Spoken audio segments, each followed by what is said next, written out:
नमस्कार, सुप्रभात। तो फिर हम हाजिर हैं हिंदी साहित्य बीए द्वितीय वर्ष रीतिकालीन काव्य, और जिसमें हम पढ़ रहे थे गणानंद। और गणानंद के हमने 4-5 उनके जो पद थे उन पे हमने सप्रसंग व्याख्या पढ़ी थी, और इससे आगे हम शुरू कर रहे हैं फिर गणानंद। आज उम्मीद करता हूँ कि हम गणानंद जी का जो विपद है हम पूर्ण रूप से अध्ययन कर लेंगे।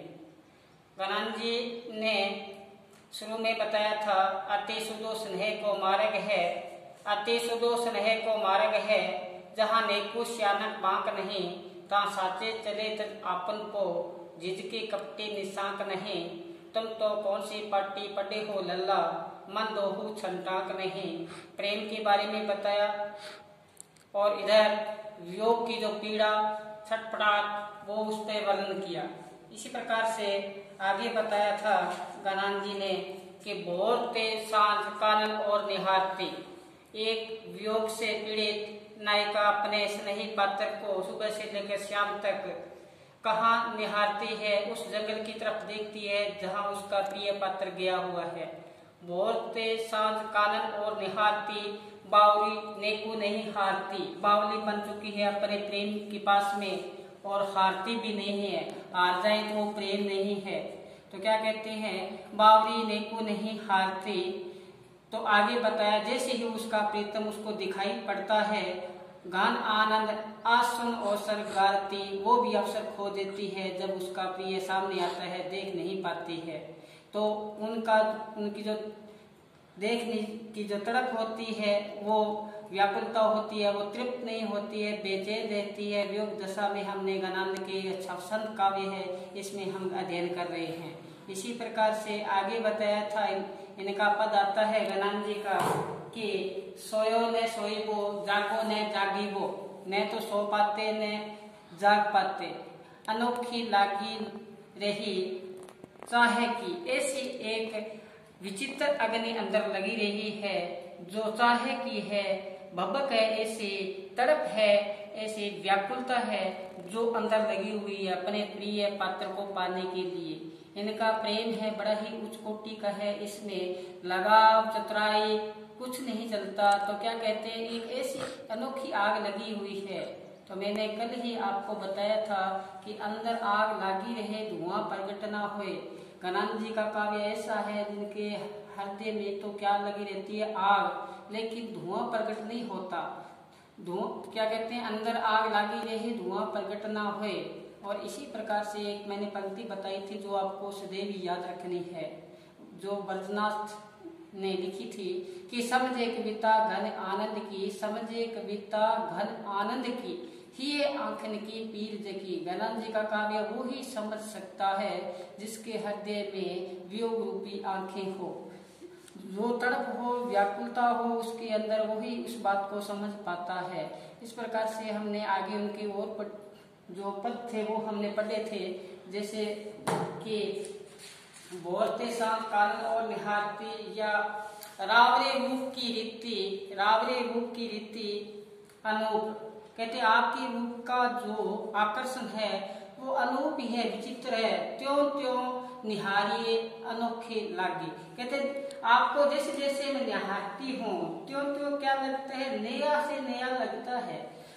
प्रिय पात्र को निहारना, उसका रूप सौंदर्य को देखना, बार बार उसका रूप परिवर्तित होता रहता है, ऐसा उसमें लगाव है, ऐसी उसमें आसक्ति का भाव है। कि ये आपने वो पढ़ा होगा फर्स्ट ईयर में विद्यापति। विद्यापति में एक जगह आता है ना कि जब कोई स्नेही पात्र से एक नायिका मिलती है, और जब वो वापस आती है मिलके, जब सखिया उससे पूछती है, या अपने प्रीतम से मिलके वो आती है, जब अपने रात व्यतीत होके वापस लौटती है, तो सखिया उसके बारे में पूछती है कि तू अपने जो अपने प्रिय है उसके अनुभव के बारे में बता। तो क्या कहते हैं, सखी क्या पूछिए अनुभव मोए। कहते हैं आप सखी उसके अनुभव के बारे में क्या पूछना चाहते हो। सेठ प्रीति बखानिए तिल तिल नितुन होए। कहते मैं उसका व्याख्यान करती हूँ ना तो नया से नया लगता ही रहता है। मेरा प्रिय का जो रूप है वो सदैव ही बदलता ही रहता है, नया से नया लगता है। तो इसी प्रकार गणानंद जी का ये पद आता है, उसमें कहते हैं कि जैसे जैसे मैं उसके रूप सौंदर्य को निहारती हूँ नयो लागत है, सदैव क्या लगता है, नया लगता है। इसी प्रकार से हमने एक और पद पढ़ा था, इसमें बताया था कि जिन आंख ने रूप चिन्हारी भई, जिन आंख ने रूप चिन्हारी भई, तिनको नित नींद ही जागनी है। जिसने आपके रूप सौंदर्य को देखा अब वो नींद सदैव ही मुझे जागना है। हित पीर सो पूर जो हीरा, हित पूर सो पूर जो हीरा, सदा दुख दागनी है। गण आनंद प्यारे सुजान सुनो, गण आनंद प्यारे सुजान सुनो, जीरा सदा दुख दागनी है। सुख में चंद्रमुख देखे बिना, विष नख से सिके विष पागनी है। इस पे भी हमने प्रकाश डाला था पीछे। और आज हम फिर आगे ये लिखा हुआ है, यहाँ पे देखो अपने शुरू करते हैं। मीत सुजान अनिति करो हो जिन, देखना कि मीत सुजान अनिति करो जिन, हाँ होजिए मोही अमोही, डिठी को और कहू नहीं ठोर। फिर हम रावरे रूप की दोही, एक विलास की टेक गहे लगी, आस रहे बसी प्राण बटोही, हो बर आनंद जीवन मूल, दई कट प्यास ने मारत मोही। इसी प्रकार से आगे का पद देखना। इत बाट परे शुद्धि रावरे, बोलने कैसे उलाहने दीजिए ज्यों। इत बाट परी शुद्धि रावरे, बोलने कैसे उलाहना दीजिए ज्यों। अब तो शीश चढ़ाई ले, जो कुछ मन भाई सु कीजिए ज्यों। गण आनंद जीवन प्राण सुजान, तिहारी बातन दीजिए ज्यों। नित निके रहे तुम्हें चाहे के, आशीष हमारी लीजिए ज्यों। इसी प्रकार से ये आगे देखो पद। जेतो घट सोदो, जेतो घट सोदो, पे न पाऊ कहा आहे, आही सो धो की। को दो जीव जाए अटपटी गति दाहे की, धूम को न धरे गात श्री परे जो जरे। जरे वीर नीर वीर हमें, हरे मीत आहे की। जतन बुझे है सब जाको झर आगे सब, कबू न दबे भारी भबक उमाहे की। तब ते निहारे घर आनंद प्यारे, तब ते घन आनंद सुजान प्यारे। तब ते अनोखी आगी लागी रहे चाहे की। तो हम इस पे आते हैं। मीत सुजान अनिति करो जिन, मीत सुजान अनिति करो जिन। ये जो पद है ये पद वियोग से संबंधित है। नायिका का क्या है, इसमें वियोग है। वियोग श्रृंगार से ये जो पद है इसमें बताया है। ये वियोग से पीड़ित जो नायिका है उसकी मनोदशा का यहाँ पे वर्णन किया गया है। और साथ में एक निष्ठ प्रेम के बारे में बताया गया है, साथ में एक निष्ठ प्रेम के बारे में बताया गया है जिसमें, और वियोग श्रृंगार से ये पद है। तो क्या कहते हैं, मीत सुजान अनित करो जिन। कहते हैं मेरे प्रिय पात्र आप अनिति मत करो मेरे साथ, हाँ मोही अमोही, मुझे अपनाओ मुझे अमोही मत करो। अपना तो लाओ मेरे में, मेरे से अलगाव की स्थिति में मत आओ। मेरे साथ ऐसा बर्ताव मत करो कि मेरे से आपको अलगाव रहना पड़े, क्योंकि मैं आपके बिना रह ही नहीं पाती। ऐसा इनका प्रेम है, ऐसा इनका लगाव है। नायिका कहती है अपने प्रिय पात्र को कि आप अनिति मत करो मेरे साथ, अन्याय मत करो, क्योंकि मैंने बताया ये जो प्रेम है एकनिष्ठ प्रेम है, इसमें दुराव की स्थिति में नहीं चाहती नायिका। तो कहते हैं हाँ मुझे पास में रखो, मुझे अपनाओ, प्रेम करो, अमोही मत करो, मुझे अलगाव की स्थिति में मत रखो। क्यों नहीं रखो, क्या बताया देखना यहाँ पे। डिठी को कहूँ नहीं ठोर, मेरे जो दृष्टि है उसको और कहीं ठिकाना नहीं है। यानी कि जो मैं जिस आंखों से जिसको मैं रूप को निहारती हूँ वो मेरा स्नेही पात्र है, उसके अलावा दूसरा पात्र आ ही नहीं सकता। तो क्या बताया, डिठी को नहीं कोई ठोर, मेरे दृष्टि को दूसरा कोई ठिकाना हो ही नहीं सकता। देखो ऐसा जब प्रेम हो, ऐसा जब लगाव हो, आसक्ति का ऐसा भाव हो, जब चीज मिलती है अन्यथा नहीं मिल पाती।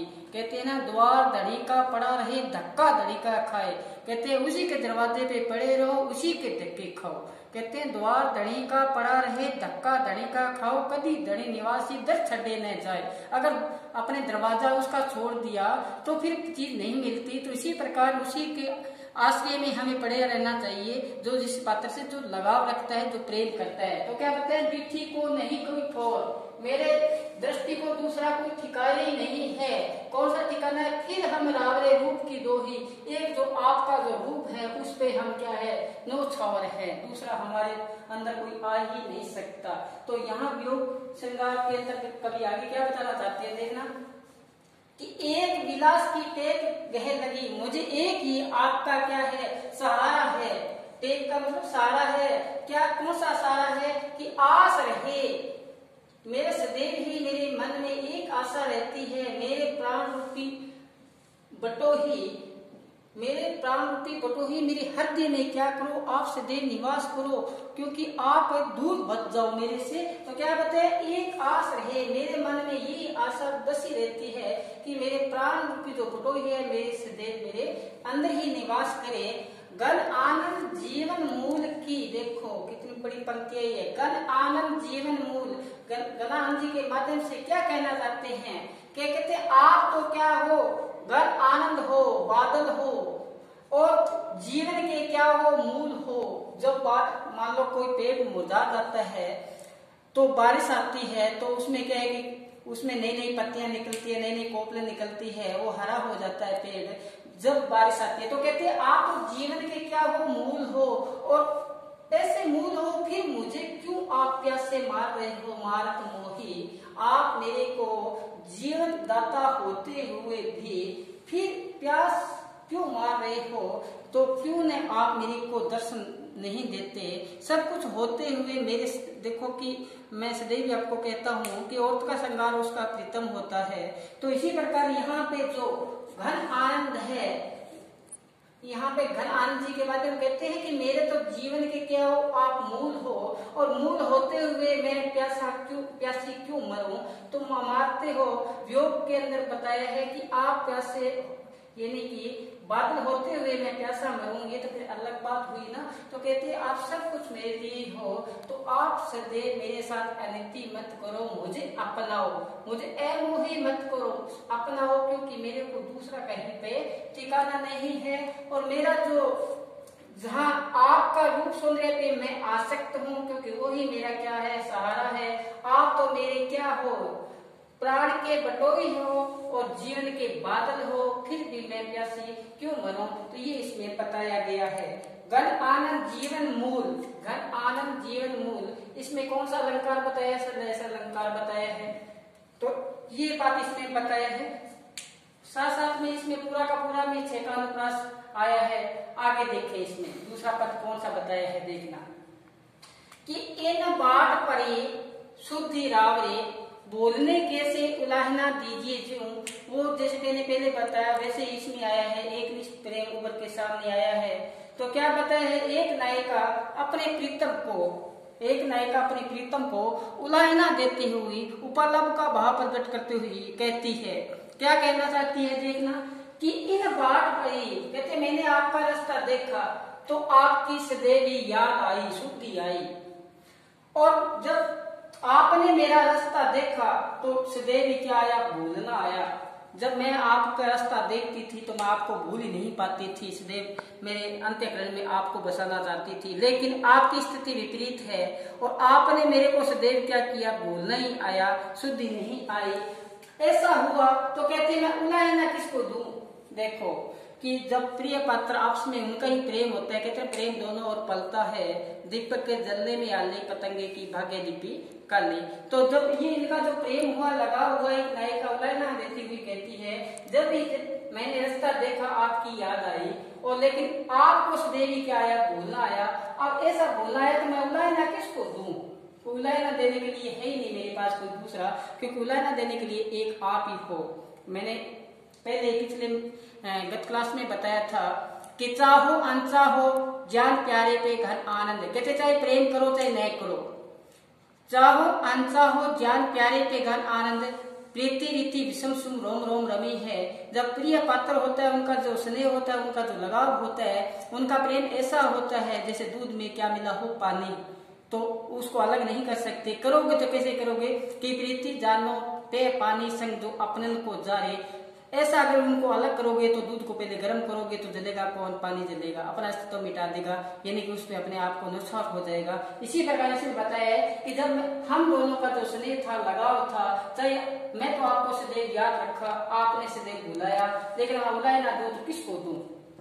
अब आगे क्या बताया, अब तो शीश ढाई नहीं, जो भी बात थी मैंने तो उसको सिर्फ पर सिरोधार्य कर ली बात को, जैसे आपने भूल गए, जैसे कैसे किया, मैं तो उस बात को भूल कर स्वीकार कर लिया आपको। कछु मन सुने दीजिए, मन में कुछ नहीं, अंदर दुराव की स्थिति आई और मैंने वो बातें वैसी अपना ली। आगे देखो, गण आनंद जीवन प्राण सुजान, गणानंद जी के माध्यम से यहाँ नायिका क्या कहना चाहती है, कहते हैं कि मेरे तो आप क्या हो, बादल रूपी आनंद के भंडार हो, जीवन के प्राण हो, तो त्यारी पातन जी ज्यूं, कहते मैं जैसे ही जीवन व्यतीत करूंगा, या गणानंद जी के माध्यम से कह लो, गणानंद जी कहते हैं कि जैसे ही मेरा जो जीवन बचा है, आपने मेरे को भुला दिया, लेकिन जैसे ही अलग जो जीवन बचा है, इसमें मैं जीऊंगा कैसे कि आपकी बातों को याद कर करके ही मैं जीवन को व्यतीत कर दूंगा, वैसे कि वैसे। मैंने पहले कहा था कि द्वार धनी का पड़ा है, तो इसी प्रकार से ये बताया है कि अब तो मैं आपके, मेरे तो आप जीवन के क्या हो, प्राण हो। जब किसी जीवन के प्राण हो जाते हो तो बहुमूल्य वस्तु बन जाती है। तो क्या बोलते हैं, अब मैं तुम्हारी बातें जी तुम्हारी बातें को याद कर करके जीवित रहूंगी। आगे क्या बताए, नित्य के रहे चाहे, देखो एक एक पंक्ति करोड़ करोड़ रुपए की है, कहते नित्य के रहे, सदैव आप अच्छे रहो। ऐसा कोई पात्र किसी को आशीष देते है ना, तब बड़ी बात होती है। क्या कहते हैं, नित्य के रहो तुम्हें चाहे, कहते सदैव जहां भी रहो, गणानंद जी कहते सुजान को, जहां भी आप रहो अच्छे रहो, और आशीष हमारी दीजिए जूं, हम तो आपको सदैव आशीष ही देते रहेंगे, चाहे आपने छल किया, चाहे आपने धोखा किया, कैसे ही किया, हम तो आपकी बातों को याद करते करते ही जीवन को व्यतीत कर देंगे। और साथ में क्या कहेंगे, जहां भी आप रहोगे अच्छे रहो, यही हमारी आशीष है। ये इसमें एक प्रेम उभर के सामने आया है। तो मैं आशा करता हूँ कि ये दोनों व्याख्या आपको समझ में आई होगी। अब हम चलते हैं आगे इस व्याख्या के अंदर। चले आगे फिर, जे तो घट सो दो पी न पाऊं, कहाँ आहे सो धो, को दो जीव जारे अटपटी गति दह की, धोने धरे गात सिरी परे ज्यो ज्यो जरे, धरे नीर नीर वीर धरे मीत आहे की। इसमें नायिका की वियोग दशा के बारे में बताया है। अपने प्रिय से अलगाव स्थिति में आने के बाद में उसकी जो स्थिति हुई है, उनकी जो बेचैनी यहाँ पर प्रदर्शित हुई है, उसके बारे में गणानंद जी के माध्यम से वियोग श्रृंगार के अंतर्गत इसमें बताया गया है।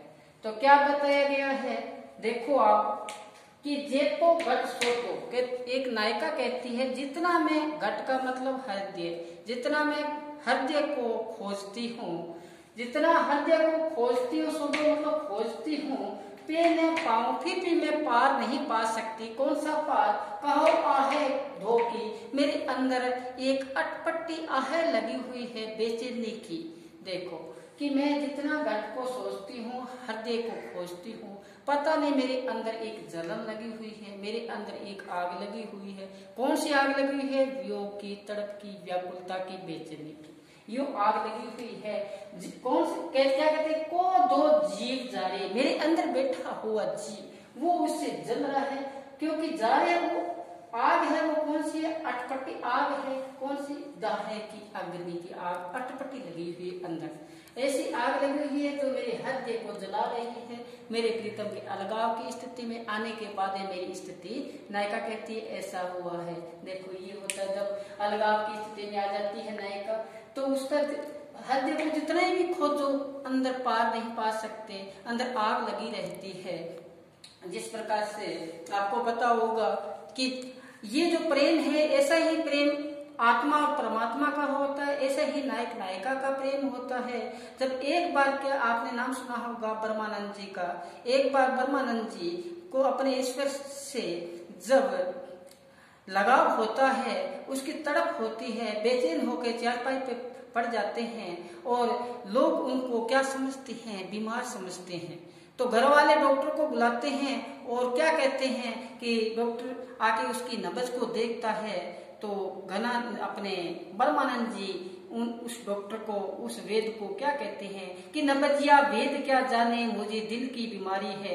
कहते हैं आप मेरा हाथ पकड़ के नब्ज देख रहे हो, आपको क्या पता है मुझे कौन सी बीमारी है। तो क्या कहते हैं, नब्जिया वेद क्या जाने, मुझे दिल की बीमारी है, मुझे ऐसी बीमारी है जिसको आपको इस बारे में अवगति नहीं है। तो इसी प्रकार यहाँ पे क्या बताया है, मेरे जीव को एक अटपटी जो आग लगी हुई है, वो कौन सी है, दाहे की आग लगी हुई है। ऐसी आग लगी है जिसमें न तो क्या है, धुआं है, धुआं नहीं है, धुआं कौन है, जरे गात मेरा, उसमें धुआं भी नहीं निकल रहा है। देखो अंदर धुआं नहीं निकल रहा है, फिर भी शरीर जल रहा है। गात का मतलब शरीर जल रहा है, और जल रहा है शरीर। तो एक बताओ बात, जब शरीर जलेगा, गर्म होगा ना, कोई चीज को जलाओगे तो गर्म होगी। तो लेकिन यहाँ पे बात अटपटी है, क्या बताए, गात शरीर, जो शरीर था वो क्या पड़ गया, ठंडा पड़ गया। क्या पड़ गया, ठंडा। देखो गात शरीर परे जो जो जले, जैसे जैसे वो जलता है शरीर ठंडा पड़ता जाता है।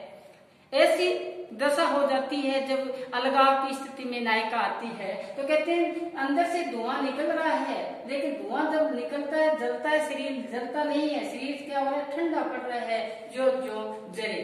आगे देखो, इसमें आगे बताया है कि गहरे ने आंखों से अश्रुधारा बह रही है और मेरे अंदर आहे की बेचैनी की ऐसी आहें निकल रही है। और आहें निकलने के बाद देखो सारी मेरी जो बुद्धि थी वो नष्ट हो चुकी है। तन मन की शुद्ध बुद्ध बिसराई, सब तन मन की शुद्ध बुद्ध बिसर गई यहाँ पे। अब ऐसा हुआ जब घर वालों ने उसका इलाज किया, सब किया, तो क्या कहते हैं, जतन बुझे, सारे जतन करके बुझ गए, लेकिन वो पूर्ण नहीं हुआ। जाके जब आगे इस अग्नि की आगे जितने भी यत्न करने थे वो करके हार गए, लेकिन ऐसा नहीं हुआ। तो क्या बताया आगे, ऐसा यत्न किया तो आगे देखो क्या बताया, कब उन्हें दबे भारी भपक उमा की, जैसे यत्न किया अलगाव की स्थिति और भड़क उठी, अग्नि और भड़क उठी, उमा है कि अग्नि भड़क उठी है। क्या बताया, दबे भारी आग अगर दबी हुई हो, उसके थोड़ा सा हवा का धोखा मिल जाए तो वो भड़क उठती है। इसी प्रकार उमा की भपक थी, वो क्या हुई, भड़क उठी। अब देखो आगे क्या कहते हैं, तब ते निहारे घर आनंद प्यारे सुजान। घनानंद जी कहते हैं जब से मैंने सुजान को देखा तब से अनोखी लागी रहे चाहे कि मेरे अंदर एक अलग ही प्रकार की अग्नि लगी हुई है, वो है चाहे की, प्रेम की, ऐसी चाहे की। वो कहते हैं ना कि नित्य नित्य रूप उनका देखूं तो नयो नयो लागत है, उसका रूप सौंदर्य को मैं देखूं तो नया से नया लगता है। इसी प्रकार कहते हैं तब ते निहारे घर आनंद सुजान प्यारे। घनानंद जी कहते हैं जब से मैंने सुजान को देखा है तब से अनोखी आगी लागी रहे चाहे की, मेरे अंदर आग लगी हुई है। वो कौन सी, चाहे की, प्रेम की आग लगी हुई है। तो ये आपको समझ में आया होगा ये जो करवाया है। अब देखो ये 2-3 पद आपको करवा दिए मोटे मोटे तौर पे अपने घनानंद जी को आज हमने अध्ययन कर लिया। मैं आशा करता हूँ ये समझ में आ गया होगा। फिर भी आप इसको वीडियो को 1 बार नहीं 2 बार देखो, और ऋतुकालीन जो काव्य है इसको आप अपने घर पे साथ में अगर हो तो और भी अच्छी बात है, लेकिन फिर भी मैं यहाँ पे आपको उपलब्ध करवा रहा हूँ। मैं साथ चलोगे, कदम दर कदम चलोगे तो अपने जितना भी ये पाठ्यक्रम है पूर्णता की ओर हम ले चलेंगे। और आज मैं तो ये कहता हूँ कि ये जो करवाए हैं इसको आप 1 बार नहीं 2 बार, ये एक साहित्य तो ऐसा है इसमें 1 बार घुस जाए तो बाहर निकलने का मन ही नहीं करेगा, है ना। ऐसा लीन हो जाओ, ऐसा उसमें रत हो जाओ। गुरु नानक साहब जी ने कहा था ना, नानक राम राम राम राम राम राम में तक की इसमें रम जाओ, इसमें ही लीन हो जाओ, सब चीज आपको मिल जाएगी, है ना। सब कुछ घर में, बाहर नहीं, यहाँ सब चीजें हैं, बाहर कुछ है ही नहीं। आपको जो भी उपलब्ध करवा रहा है मैं आपको करवा रहा हूँ यहाँ पे।